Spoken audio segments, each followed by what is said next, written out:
अगर आप BSc first year के फर्स्ट सेमेस्टर में हैं और अपने कॉलेज में टॉप करने के लिए केमिस्ट्री के मोस्ट इम्पॉर्टेंट क्वेश्चंस की तलाश में हैं, तो यह लेक्चर बिल्कुल आपके लिए ही है।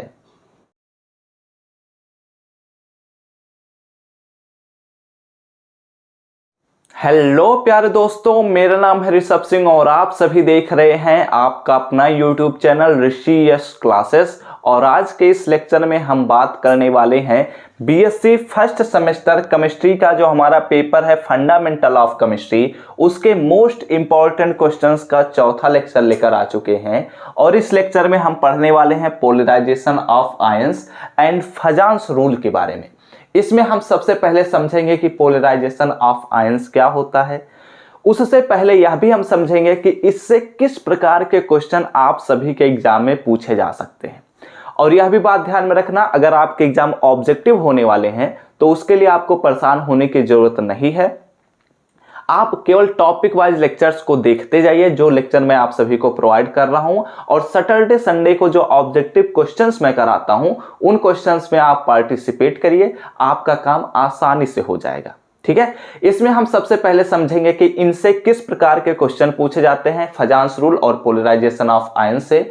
और फिर इसके बाद हम समझेंगे कि इनका कॉन्सेप्ट क्या है, इनको हम एग्जाम में कैसे लिखेंगे, इन सभी चीजों के बारे में इस लेक्चर में हम बात करने वाले हैं। लेकिन अगर आप सब इस चौथे लेक्चर से पहले वाले लेक्चर्स को अगर नहीं देखे हैं तो आई बटन पर जाकर देख लीजिएगा, या फिर लिंक आप सभी को हम डिस्क्रिप्शन में प्रोवाइड कर देंगे, आप लोग जाकर देख लीजिएगा, सभी लेक्चर्स वहां पर मिल जाएंगे। और यह भी बात ध्यान में रखिए कि ये अभी हम यूनिट फर्स्ट का यह चौथा लेक्चर लेकर आ चुके हैं। तो अगर आप सब इस चैनल पर पहली बार आए होंगे और इस लेक्चर को पहली बार देख रहे होंगे तो आप जरूर नीचे दिए हुए रेड बटन पर क्लिक करके सब्सक्राइब कर लीजिएगा, साथ ही बेल आइकन को ऑल पर भी सिलेक्ट कर लीजिएगा और अपने दोस्तों के साथ शेयर भी कर दीजिए और फटाफट से अपने कॉपी और पेन लेकर बैठ जाइए। तो चलिए अब इस लेक्चर की शुरुआत करते हैं, एक एक करके सभी चीजों को समझिए। सबसे पहले हम समझते हैं कि इस टॉपिक से रिलेटेड किस प्रकार के क्वेश्चन आप सभी के एग्जाम में पूछे जा सकते हैं। देखो, अगर पूछा जाता है वेरी शॉर्ट आंसर टाइप के क्वेश्चन में, तो सबसे पहले समझो, या तो बोला जाएगा कि what do you mean by polarization of ions, और दूसरा अगर शॉर्ट आंसर टाइप का क्वेश्चन बनता है तो बस इतना पूछा जाएगा कि एक्सप्लेन फजांस रूल। ठीक है, अब यहां पर ये तो हो गए वेरी शॉर्ट आंसर टाइप के क्वेश्चन। अब हम बात करते हैं कि अगर शॉर्ट आंसर टाइप के क्वेश्चन में आता है तो क्या बोला जाएगा।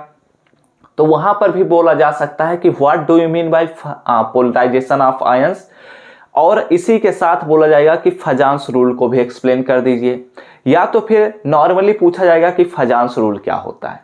लेकिन अगर लॉन्ग आंसर टाइप के क्वेश्चन में बोला जाता है तो कुछ इस प्रकार का क्वेश्चन आएगा, और इस टॉपिक से 100% मैं गारंटी ले सकता हूं कि आपके एग्जाम में क्वेश्चन जरूर पूछा जाएगा।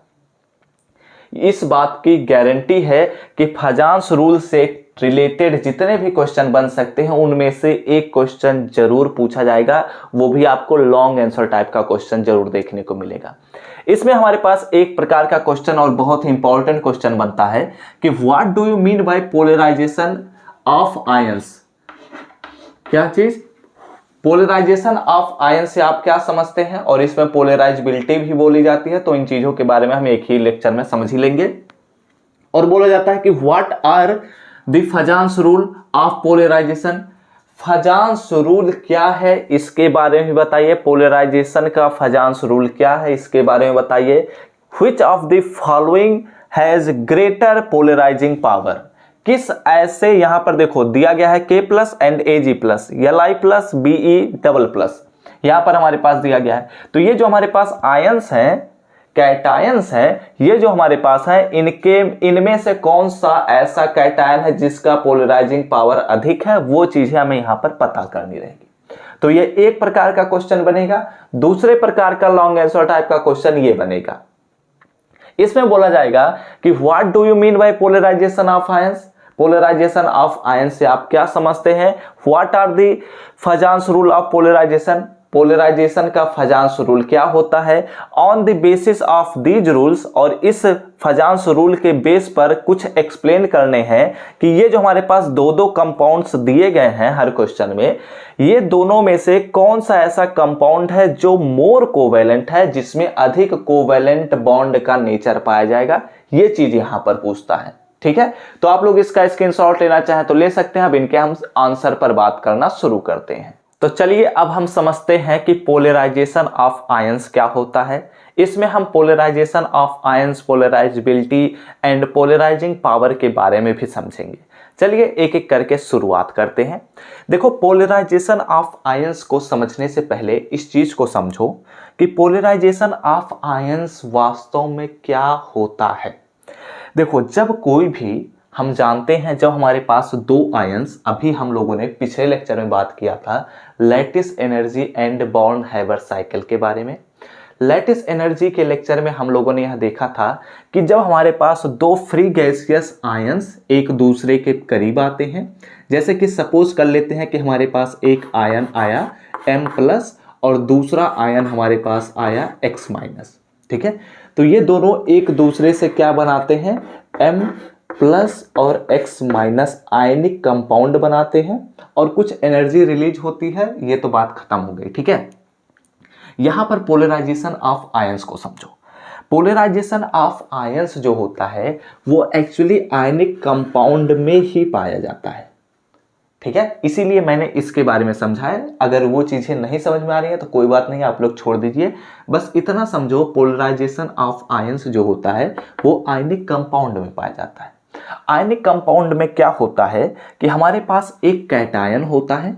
ठीक है, तो हम मान लेते हैं कि ये हमारे पास एक कैटायन है जिस पर हमारे पास प्लस चार्ज रहता है।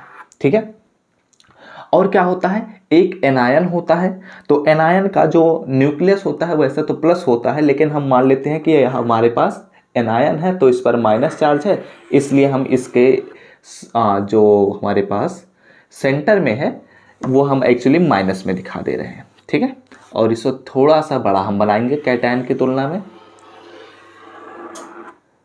समझने की बात फोकस करना। ठीक है, ये हमारे पास क्या है, कैटायन, जिसे हम M+ लिखेंगे। अगर इसे हम प्लस कर देते हैं तो इसे X- लिख देंगे। ये हमारे एनायन को रिप्रेजेंट कर रहा है।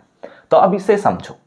देखो, हम जानते हैं कि जब भी कोई भी कंपाउंड आयनिक बॉन्ड में जुड़ता है तो उनका जो आउटर सेल का बॉन्डिंग होता है वो एक्चुअली ओवरलैपिंग नहीं होता है। अगर ये दोनों ओवरलैप कर जाते तो ये कोवैलेंट बॉन्ड हो जाता, लेकिन ये ओवरलैप नहीं करते हैं क्योंकि हमें पता है आयनिक बॉन्ड में इलेक्ट्रॉनों का फुल्ली ट्रांसफर होता है, इनका शेयरिंग नहीं होता है। क्या होता है, फुल्ली ट्रांसफर के बाद ही आयनिक बॉन्ड बनते हैं।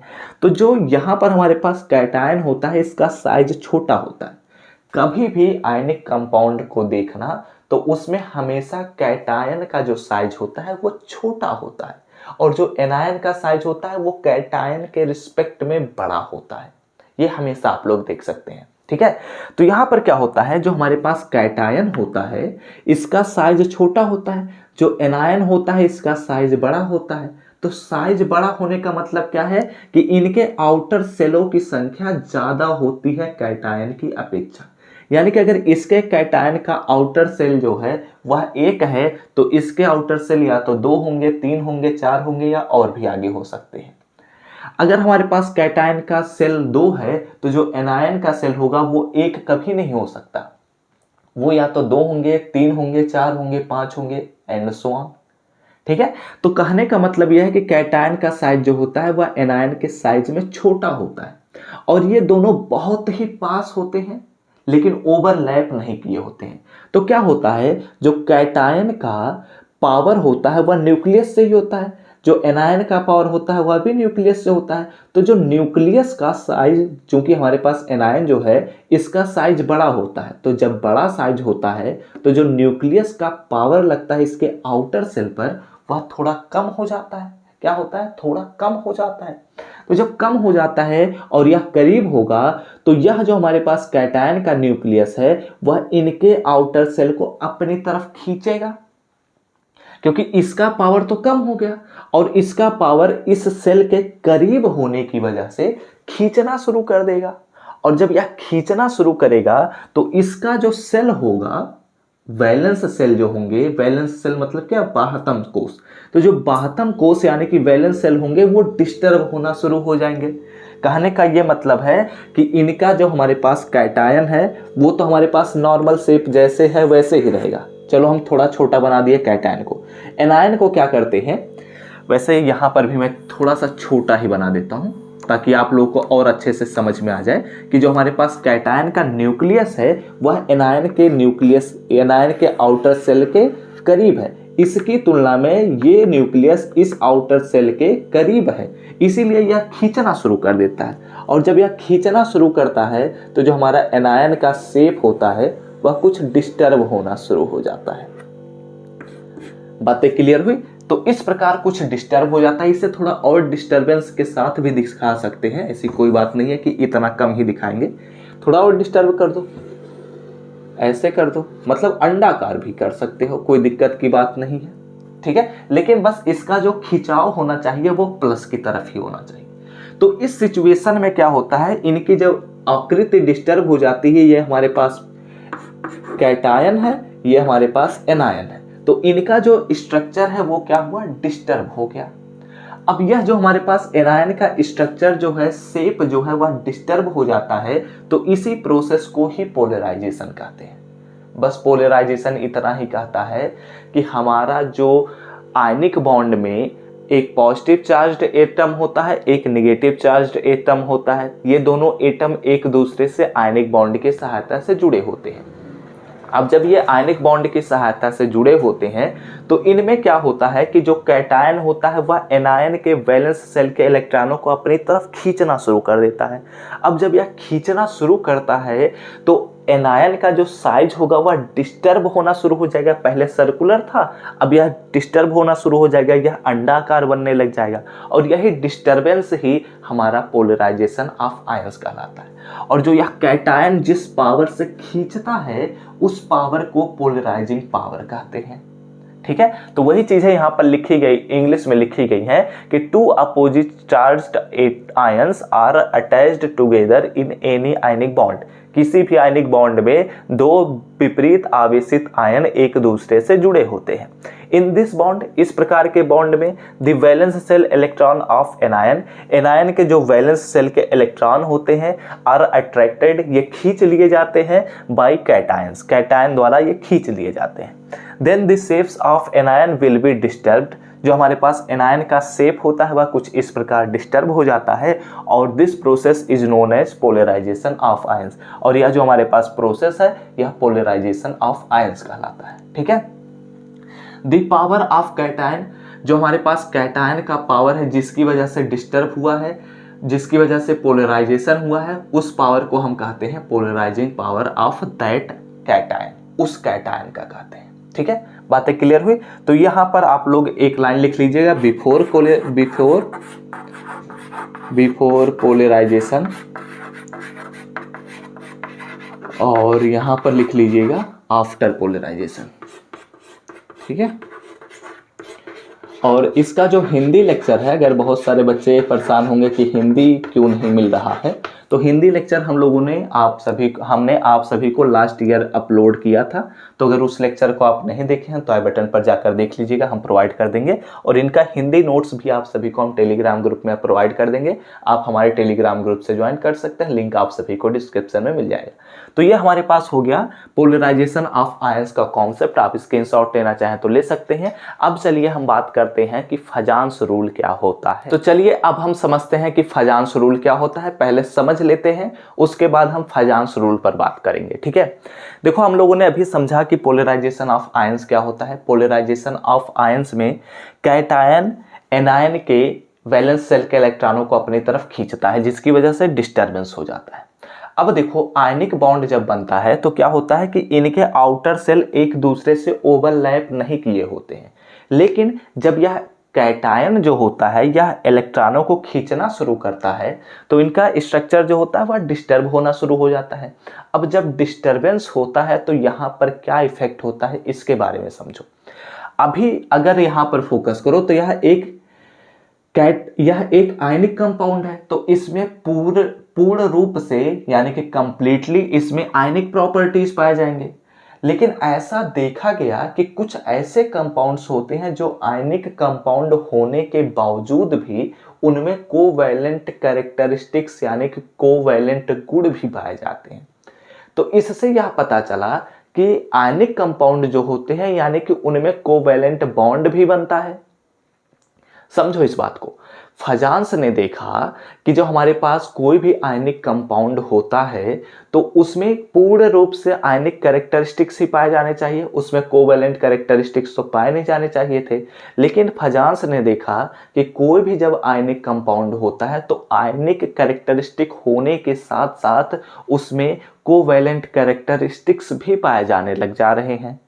तो इसके पीछे का लॉजिक यही था कि पोलराइजेशन हो रहा है। अब यहां से यह बात पता चली कि जब हमारे पास पोलराइजेशन होता है किसी भी आयनिक कंपाउंड में, तो जो कैटायन होता है जब इसको पोलराइज करता है एनायन को, यानी कि इसका स्ट्रक्चर जब डिस्टर्ब करता है, इसके शेप को जब डिस्टर्ब करता है, तो इनके जो आउटर सेल हैं, जो हमारे पास कैटायन के आउटर सेल हैं और जो एनायन के आउटर सेल हैं, ये एक दूसरे पर ओवरलैप कर जाते हैं। क्या करते हैं? ओवरलैप कर जाते हैं, यानी कि ये एक दूसरे से जुड़ना शुरू कर देते हैं।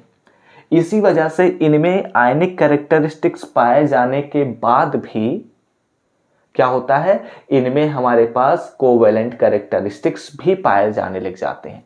तो इसी के बारे में फजांस ने बताया कि कोई भी अगर आयनिक कंपाउंड आप देख रहे हैं तो उसमें कितना परसेंट आयनिक कैरेक्टरिस्टिक्स है, कितना परसेंट कोवैलेंट कैरेक्टरिस्टिक्स है, इसके बारे में हम कैसे पता कर सकते हैं। उसी के लिए फजांस ने एक रूल दिया जिसे हम कहते हैं फजांस रूल ऑफ पोलराइजेशन।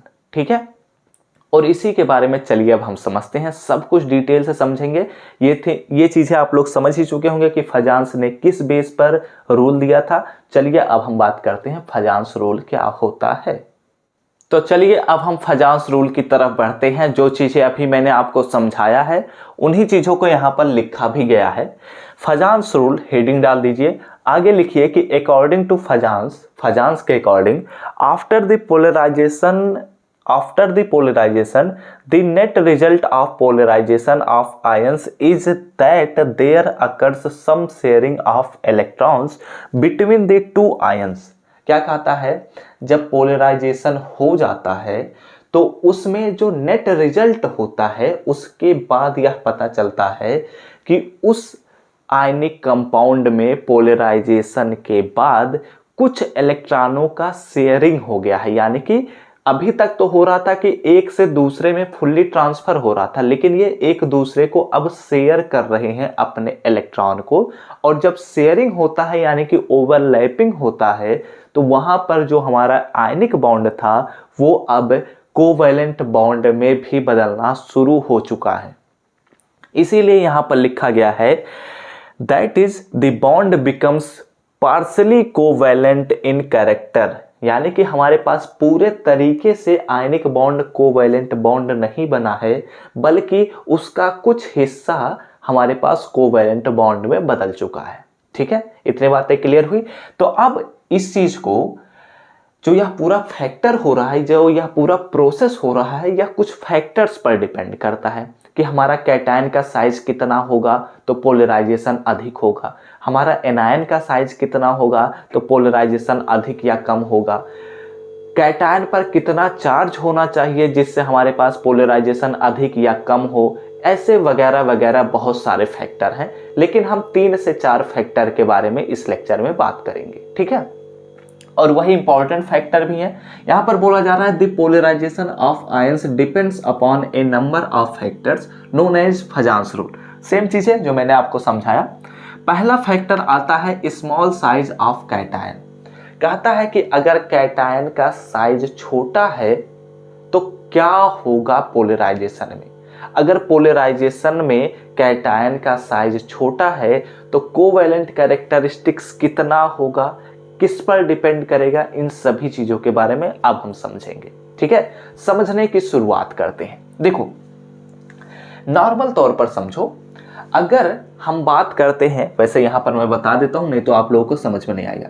हम बात करते हैं, अगर मान लेते हैं यहां पर हमारे पास एक कैटायन है जिसका साइज इतना छोटा है, ठीक है, और हमारे पास एक एनायन है जिसका साइज फिक्स है, इससे हम बदल नहीं सकते। ठीक है। और हमारे पास एक और कैटायन है जिसका साइज इतना बड़ा है और जो हमारे पास एनायन है उसका साइज भी इतना ही बड़ा है, ठीक है। ये दोनों हम साइज कोशिश किए हैं कि एक ही बराबर हो, लेकिन यहाँ डिफरेंस हो जाता है। इस पर आप फोकस मत करिएगा, मेरे शब्दों पर फोकस करो। ये हमारे पास एनायन है यानी कि X माइनस, ये हमारे पास एनायन है X माइनस, ये हमारे पास कैटायन है M प्लस, ये भी हमारे पास कैटायन है M प्लस, ठीक है। और ये जो हमारे पास एनायन है वो दोनों सेम है, कैटायन हमारे डिफरेंट है, इस पर फोकस करना। एनायन जो है वो सेम है, कैटायन जो है वो डिफरेंट है, ठीक है। अब सुनिए, अगर हमारा एनायन का शेप बराबर है, फिक्स्ड है, यानी कि अगर हम Cl एनायन यहां पर ले रहे हैं क्लोराइड आयन, तो यहां पर भी हम क्लोराइड आयन को ही लिए हैं, ठीक है, फिक्स हमने कर दिया। अब देखो यहां पर फोकस करो, अगर हम कैटायन का साइज छोटा लेंगे तो क्या होगा कि जब हम कैटायन का साइज छोटा लेंगे और यह जो हमारे पास कैटायन है वह एनायन से जब जुड़ा होता है तो आयनिक बॉन्ड की सहायता से जुड़ा होता है, तो ये क्या होते हैं, थोड़ा करीब होते हैं, ये इसके थोड़ा करीब होते हैं, तभी तो इलेक्ट्रॉनों का शेयरिंग होगा। क्या होगा, इलेक्ट्रॉनों का फुल्ली ट्रांसफर होगा, शेयरिंग नहीं, फुल्ली ट्रांसफर, तभी तो आयनिक बॉन्ड बनता है, ठीक है। और यहां पर जो हमारे पास कैटायन होगा वह भी एनायन के उतने ही समीप होगा जितना ये होगा, लेकिन अंतर ये पड़ता है कि अगर कैटायन का साइज बड़ा हुआ, ठीक है, तो इसका जो साइज बड़ा होने की वजह से, यानी कि इसका न्यूक्लियस जो इसके आउटर सेल पर, इस एनायन के आउटर सेल पर फोर्स लगाने वाला था वो कम हो गया, क्योंकि इसका जो कैटायन का ये न्यूक्लियस है वह इसके आउटर सेल के ज्यादा करीब है। क्योंकि इसका साइज बड़ा है तो यह थोड़ा सा दूर हो जाएगा इसकी तुलना में, और यह छोटा साइज है तो इसके आउटर सेल के यह ज्यादा करीब हो जाएगा। तो जो जितना ज्यादा करीब होगा वो उतना ही तेजी से, उतना ही पावर लगाकर आउटर सेल के इलेक्ट्रॉनों को खींच सकता है। इसीलिए अगर हमारा कैटायन का साइज छोटा होगा तो वह एनायन को ज्यादा डिस्टर्ब करने की कैपेसिटी रखता है, ज्यादा पावर रखता है, पोलराइजिंग पावर ज्यादा रखता है वह कैटायन जिसका साइज छोटा होता है। अब जब पोलराइजिंग पावर अधिक रख रहा है, पोलराइजेशन अधिक हो रहा है, तो उसमें जो आयनिक कैरेक्टरिस्टिक्स होगी वो ज्यादा कम हो जाएगी और कोवेलेंट कैरेक्टरिस्टिक्स जो होगी वो ज्यादा अधिक हो जाएगी। बातें समझ में आई, पकड़ में आई? बात नहीं पकड़ में आई हो तो वीडियो को थोड़ा पीछे कर लीजिएगा, फिर से इस लाइन को रिपीट कर लीजिएगा, ठीक है। इसीलिए यहां पर लिखा गया है कि small size of cation, a small cation polarises the anion more than a large cation. कहता है कि लार्ज कैटायन, बड़े कैटायन की तुलना में छोटे कैटायन जो होते हैं वो एनायन को ज्यादा पोलराइज करते हैं। दिस इज बिकॉज, यह इसलिए होता है, of its greater attractive force for the electron of the anion. इसके पीछे का लॉजिक यह है कि जो हमारे पास छोटे कैटायन होते हैं उनके पास ज्यादा अट्रैक्टिव फोर्स होता है एनायन के इलेक्ट्रॉनों को खींचने के लिए, ठीक है। यहां पर एग्जांपल भी दिया गया है, Be2+ has the least size than Mg2+। Mg2+ की तुलना में Be2+ का जो साइज होता है वो छोटा होता है, and has greatest polarizing power. और जो हमारे पास Be2 होता है इसके पास Mg2+ की तुलना में ज्यादा पोलराइजिंग पावर होता है, ठीक है। इसीलिए यह ज्यादा पोलराइज करता है और इसीलिए यह चीजें डिपेंड करती हैं, ठीक है। बातें क्लियर हो गई कि अगर हमारे पास कैटायन का साइज छोटा होगा तो हमारे पोलराइजिंग पावर ज़्यादा होंगे और इस वजह से हमारे पास पोलराइजेशन अधिक होता है, जिसकी वजह से कोवेलेंट कैरेक्टरिस्टिक्स भी ज़्यादा पाया जाता है। तो ये हम आप लोग स्क्रीनशॉट ले लीजिए। अब चलिए हम बात करते हैं अपने दूसरे फैक्टर के ऊपर। तो चलिए अब अगले फैक्टर्स को हम समझते हैं। पहला हमने देखा स्मॉल साइज ऑफ कैटायन, ठीक है। दूसरा हमारे पास है लार्ज साइज ऑफ एनायन के बारे में हम बात करेंगे। तो यहाँ पर हमारे पास दूसरा हेडिंग पड़ता है साइज ऑफ एनायन। कहता है कि a large anion is more easily polarized by the cation than small anion. समझो इस बात को कि क्या कहता है। देखो कह रहा है कि सबसे पहले तो यह बात हम जानते हैं कि कैटायन के ही पावर से एनायन पोलराइज्ड होता है, ठीक है।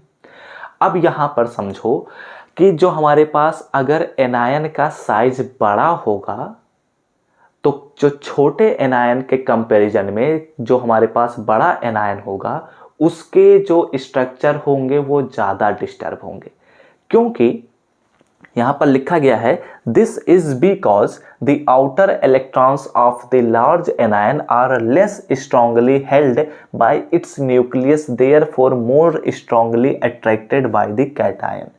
क्या कहता है, समझो इस बात को।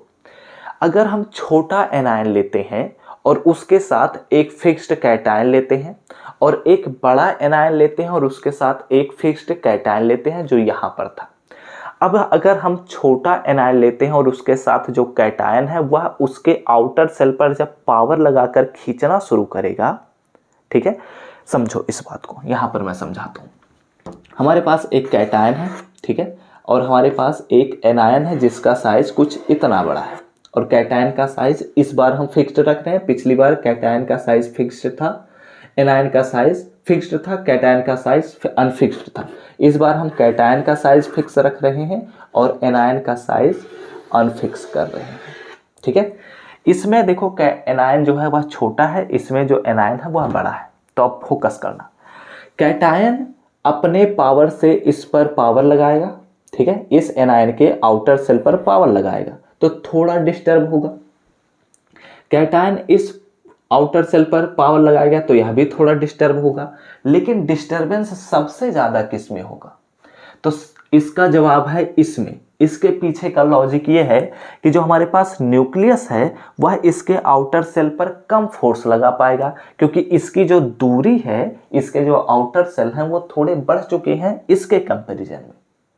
इसलिए इसका जो न्यूक्लियस है इसके आउटर सेल पर थोड़ा कम पावर लगा पाएगा, क्योंकि साइज इसका बड़ा हो चुका है। न्यूक्लियस जो है वह उससे आउटर सेल जो है वह थोड़ा दूरी पर पहुंच चुका है, तो इस वजह से उस पर कम पावर लगा पाएगा, जिसकी वजह से इसमें पोलराइजेशन अधिक हो जाएगा। और जब पोलराइजेशन अधिक हो जाएगा तो इसमें हमारे पास कोवेलेंट का नेचर अधिक पाया जाएगा। यानी कि अगर हमारा कैटायन का साइज छोटा हुआ तो पोलराइजेशन अधिक होगा, एनायन का साइज अगर बड़ा होगा तो पोलराइजेशन अधिक होगा। यही चीजें यहां पर लिखी गई हैं, ठीक है। और एग्जाम्पल के तौर पर भी बताया गया है कि AlCl3 is more covalent then AlF3, क्योंकि जो हमारे पास Cl का सेल होता है, जो Cl का हमारे पास एटॉमिक स्ट्रक्चर होता है वह बड़ा होता है, जबकि फ्लोरीन का हमारे पास एटॉमिक शेप जो होता है वह छोटा होता है, ठीक है। बातें क्लियर हो गई। तो इसीलिए यहां पर लिखा गया है कि Al3 is more covalent then AlF3, क्योंकि इसमें ज्यादा पोलराइजेशन होगा, ज्यादा पोलराइजेशन होगा तो ज्यादा कोवेलेंट कैरेक्टरिस्टिक्स भी आएगा, ठीक है। तीसरे पॉइंट पर बात करते हैं, हाई चार्ज ऑन कैटायन। अगर हमारे कैटायन का चार्ज बढ़ जाए तो इस सिचुएशन में क्या होगा, तो इसको भी समझ लो। देखो हम जानते हैं, वैसे मैं इसे इरेज करता हूं फिर उसको बाद में समझाता हूं कि क्या हम जानते हैं। हाई चार्ज ऑन कैटायन, ठीक है। अब ये पॉइंट आता है, तो हाई चार्ज ऑन कैटायन को समझो। अगर हम जानते हैं कि हमारे पास एक कैटायन है, ये एक दूसरा कैटायन है ये, ठीक है। इस पर अगर हम एक प्लस चार्ज लगाते हैं तो इसका मतलब क्या हुआ कि इसके आउटर सेल से एक इलेक्ट्रॉन बाहर निकल चुका है। अगर इस पर हम डबल प्लस चार्ज लगाते हैं तो इसका मतलब क्या हुआ कि इसके आउटर सेल से दो इलेक्ट्रॉन बाहर निकल चुके हैं। एक और हम चलो कैटायन का डिजाइन कर दिया मैंने, और यहाँ पर ट्रिपल प्लस चार्ज हमने कर दिया, ठीक है। ऐसे ही 4 प्लस भी चार्ज होते हैं, 6 प्लस चार्ज तक चले जाते हैं। तो यहाँ पर समझो, यहाँ से हमने आउटर सेल से एक इलेक्ट्रॉन को बाहर निकाला, यहाँ से हमने आउटर सेल से 2 इलेक्ट्रॉन को बाहर निकाला, यहाँ से हमने आउटर सेल से 3 इलेक्ट्रॉन को बाहर निकाला, ठीक है। तो जब हम बाहर निकालते हैं इलेक्ट्रॉनों को तो जो प्लस चार्ज आता है वो किस पर आता है, न्यूक्लियस पर। किस पर आता है, न्यूक्लियस पर। जब हमारे पास न्यूक्लियस पर एक प्लस चार्ज आएगा तो यह जो हमारे पास न्यूक्लियस है इस पर ऑलरेडी प्लस चार्ज होता है और इलेक्ट्रॉनों पर माइनस चार्ज होता है। अब एक प्लस चार्ज और आ चुका है तो यह जो हमारे पास न्यूक्लियस है वह इलेक्ट्रॉनों को अपनी तरफ और पावर से खींचना शुरू करेगा, ठीक है, क्योंकि यह तो ऑलरेडी पॉजिटिव चार्ज है और जो हमारे पास इलेक्ट्रॉन है वो निगेटिव चार्ज होते हैं। तो ये क्या करेगा, अपने पावर से इलेक्ट्रॉनों को और ज्यादा पावर से खींचना शुरू करेगा। इस पर डबल प्लस चार्ज है, डबल प्लस चार्ज हमारे न्यूक्लियस पर आएगा। यह न्यूक्लियस हमारा इन आउटर सेल के इलेक्ट्रॉनों को और भी ज्यादा पावर से खींचना शुरू करेगा। ठीक है, अब यहां पर देखो, यहां पर 3 प्लस चार्ज है, 3 प्लस चार्ज के साथ यह जो हमारे पास न्यूक्लियस है, यह आउटर सेल के इलेक्ट्रॉनों को और भी ज्यादा पावर से खींचना शुरू करेगा। अब जो न्यूक्लियस अपने आउटर सेल के इलेक्ट्रॉनों को जितनी अधिक पावर से खींचना शुरू करेगा, उसका एटॉमिक शेप जो होगा वह उतना ही छोटा होगा, क्योंकि अब बीच से पावर लग रहा है सभी इलेक्ट्रॉनों को अंदर की तरफ जाने के लिए। तो जितना अधिक पावर होगा वो उतना ही अधिक अट्रैक्शन रखेगा, जितना अधिक अट्रैक्शन रखेगा उतना ही कम दूरी पर पहुंचेंगे। जबकि ये इतना दूरी पर होता, ये वाला इतना दूरी पर होता, ये वाला इतना दूरी पर होता, ये वाला तो इतना दूरी पर होगा। ठीक है, तो जब हमारे पास किसी भी कैटायन पर चार्जेस बढ़ जाते हैं तो उसका साइज छोटा हो जाता है। और अभी हमने पहले वाले केस में पढ़ा है कि small size of cation has more polarisability, यानी कि उसके पास ज्यादा पोलराइज करने की क्षमता होती है। यानी कि जिस भी कैटायन पर ज्यादा पावर होगा उसका पोलराइजिंग पावर भी उतना ही अधिक होगा। ठीक है, जैसे कि अगर एग्जांपल के तौर पर हम ले लेते हैं, Na पर एक सिंगल प्लस चार्ज होता है और Al पर हमारे पास ट्रिपल प्लस चार्ज होता है। तो हमारे पास जो Al होता है वह Na प्लस की तुलना में अधिक पोलराइजिंग पावर रखेगा। ठीक है, तो वही चीज यहां पर लिखा गया है, the greater the charge on the cation greater will be the force of attraction. This is because a high charged cation has a small size। कहता है वही जो चीजें मैंने आपको समझाया वही चीजें यहाँ पर लिखी गई हैं। तो इसे हम खत्म करते हैं, आगे बढ़ते हैं। तो यहाँ पर एग्जाम्पल के तौर पर भी जो मैंने एग्जाम्पल कराया है वही चीज लिखा गया है, Al triple plus has greatest polarizing power than Na plus, क्योंकि Na प्लस का जो साइज होता है वह Al ट्रिपल प्लस की तुलना में अधिक बड़ा होता है। Al ट्रिपल प्लस का जो साइज होता है वह Na प्लस की तुलना में अधिक छोटा होता है। बातें क्लियर हो गई। तो ये हमारे पास फजांस रूल रहा। इसमें एक और रूल बचता है, उसे मैं आप सभी को टेलीग्राम ग्रुप में नोट्स के रूप में प्रोवाइड कर दूंगा, तो आप लोग उसे देख सकते हैं। और एक्चुअली वो हमारे पास एक स्क्रीनिंग कांस्टेंट के इफेक्ट्स पर है, तो वो जब तक आप तीसरा लेक्चर नहीं समझ पाएंगे तब तक उसे आपको समझ में नहीं आएगा, वो चीज़ें आपको याद ही करनी पड़ेगी। ठीक है, लेकिन परेशान होने की जरूरत नहीं है। अगर आप इतने ही 3 ही फैक्टर्स लिख कर आते हैं तब भी आपको पूरे में पूरे मार्क्स मिलेंगे। ठीक है, और इनके जो हमारे पास छोटे छोटे क्वेश्चंस थे ना, वो आप सभी के लिए हम होमवर्क दे देते हैं। ठीक है, उन्हें आप ट्राई करिएगा। नहीं होता है तो आप हमसे पूछ सकते हैं, आप हमसे टेलीग्राम पर भी कांटेक्ट कर सकते हैं और आप हमें इंस्टाग्राम पर भी कांटेक्ट कर सकते हैं। मैं आप सभी के लिए हमेशा अवेलेबल रहूँगा। ठीक है, तो वीडियो अच्छा लगा हो तो लाइक करिएगा, कमेंट करके बताइएगा कि क्या आप सभी को यह लेक्चर समझ में आया है या नहीं। यह बीएससी फर्स्ट सेमेस्टर केमिस्ट्री का जो एक और इम्पॉर्टेंट क्वेश्चंस का लेक्चर हमने आप सभी को प्रोवाइड किया है, यह भी अपने दोस्तों के साथ शेयर कर दीजिएगा, जिससे उन सभी बच्चों के लिए यह फ्री ऑफ कॉस्ट लेक्चर मिल सके और उनका प्रिपरेशन भी बेहतर बन सके। और इस प्लेलिस्ट के अगले लेक्चर के नोटिफिकेशन पाने होंगे तो जरूर सब्सक्राइब करने के साथ बेल आइकन को ऑल पर भी सिलेक्ट कर लीजिएगा। तो हम सब मिलते हैं अपने नेक्स्ट लेक्चर में, तब तक पढ़ते रहिए, संघर्ष करते रहिए और सफल होते रहिए।